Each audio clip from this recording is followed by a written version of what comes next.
Well, hello there, Gemini. This is your bonus reading for the upcoming full moon on October 9th. Now, this full moon is also called the Hunter's Moon or even the Blood Moon. And the reason it's called this is because this is when our ancestors would start to go out hunting so that they could gather their food in order to survive the winter. So this was a very important time for our ancestors.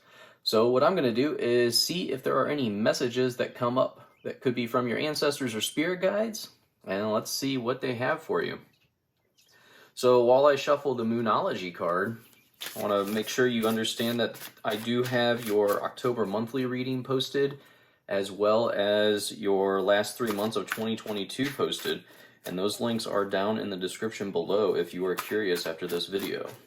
So let's see, what do we have? Okay.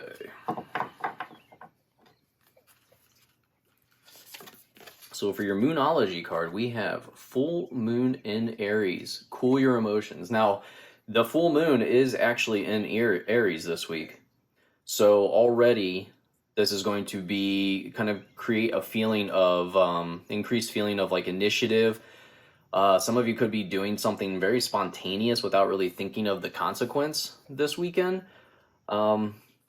It's also something to keep in mind that this is going to be affecting everyone. It's not going to be just you, Gemini. So maybe you might not feel spontaneity or any initiative, but people around you might. So just understand that this full moon is going to be affecting everyone coming up on October 9th. Now, the full moon in Aries, cool your emotions. So this is just a reminder. Don't involve yourself in pointless arguing. Don't stir the pot. Don't instigate. You know, this is all about seeking a balance this weekend. Find compromise if needed. So if you get into any type of issues this weekend where, you know, an argument may get going, this is a good time to find compromise. And anger this weekend could be what spurs you to do something spontaneous. So I would just, you know, keep an eye on your emotions this weekend. And just know that the full moon is a very short period. So we're going to go ahead and get started. Let's see, what cards do we have for Gemini, please? What messages do we have for Gemini? And also, I just want to thank everyone for subscribing. This is a brand new channel, so if you're new here, thank you so much for stopping by. Make sure you hit that subscription button. I'm putting videos out almost every day, so thank you so much for the support. So we already have the Lovers card.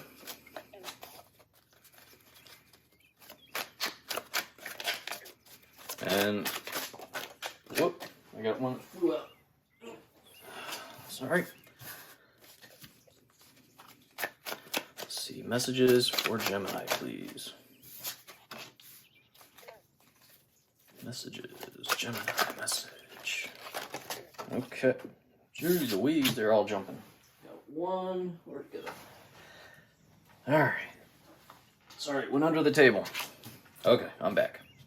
Alright, so let's see what we have for the full moon for you.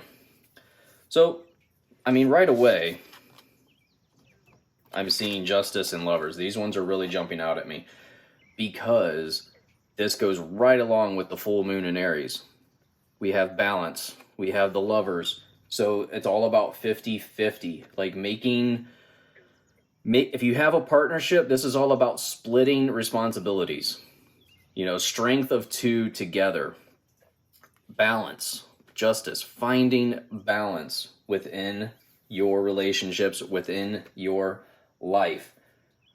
Trying to think, like, you know, honestly, the way I take both of these cards coming up together like this could be some type of, you know, potential partnership that becomes a, you know, more than just a partnership, you know, like a marriage or like a business partnership, because we have Justice coming in. So there could be contracts involved here, making things legal. But overall, I feel like your general message for this is just to maintain your emotions, balance your emotions, because the King of Cups is also a card of like having the strength to control your emotions. The King of Cups is sitting on his platform the seas are rocky around him, but he is on his stable platform. He is not worried about everything that's going on around him. He is focused on him, his kingdom, and everything is good for him. This is also a card of having empathy. So practice empathy in your relationships. You know, before you start judging other people, try to put on their shoes, see how it is to walk in their shoes before you judge anyone. Practice empathy this weekend during the full moon, and that is going to do wonders for you. Because honestly, we waste a lot of time judging other people, don't we? And it's really kind of pointless because there's really no reason to. Justice card is also a law of attraction card. So like, what seeds are you sowing? And this is just fair and balanced results. It's a card of Libra, so it's another good thing. And, you know, the Lover's card is a card of the Gemini, so it could just be you coming in your own reading here. But the way I see this is really like following your heart into some type of healthy partnership is what's really coming up. It's a very positive sign for a partnership, for a relationship. So we have the Judgment card as well. And the Judgment card is, you know, all about finding your calling, you know, good news coming in for you. So Judgment card, I consider a very positive card because it is just, it's like honoring your calling. It's a spiritual awakening. And I feel like it's almost like clarity within business, clarity within career. Like I said, finding your calling so you know which direction you're supposed to be going. And then we have the Seven of Swords, the Two of Pentacles. And the Seven of Swords, a lot of people look at this as a card of deceit, as, you know, theft, things like that. But honestly, the way I look at this card is a card of goofing off.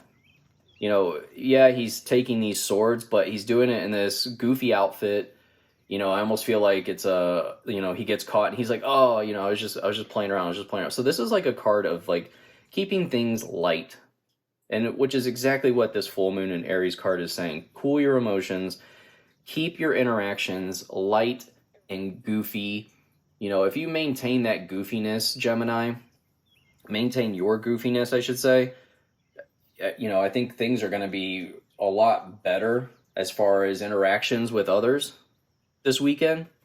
So I think that's a great reminder, is to just stay on your goofy side. It's no reason to be taking things too seriously. And then we have the Two of Pentacles. And again, this is another potential choice coming in. So we have potential choices coming in. Two of Pentacles, you know, one way I read this card is he is holding on to what he can control. He's ignoring the rough seas behind him. He can't control the seas. He can control what he's got going on here in his hands, and that is what he's focused on. So focus on you, on what the things are in your hands. What can you actually control? To me, this is a card of, if you're feeling overwhelmed, of making a list and crossing off the things that you can't control. Overall, I love the Two of Pentacles because this could be deciding between two career paths or, you know, two very important financial decisions. But overall, I think once you realize what it is that you can control, it becomes an easier decision for you to make. And with this Lover's card, you know, if you are in a partnership, then I would seek the advice of your partner. You know, trust their advice. And they could be the ones that give you the guidance that you need. But overall, I think this is a very good message for you going into this full moon, this Hunter's Moon. So I hope you have a fantastic weekend. And again, thank you so much for subscribing. Thank you for stopping by. And I look forward to seeing you in your next reading, Gemini. Goodbye.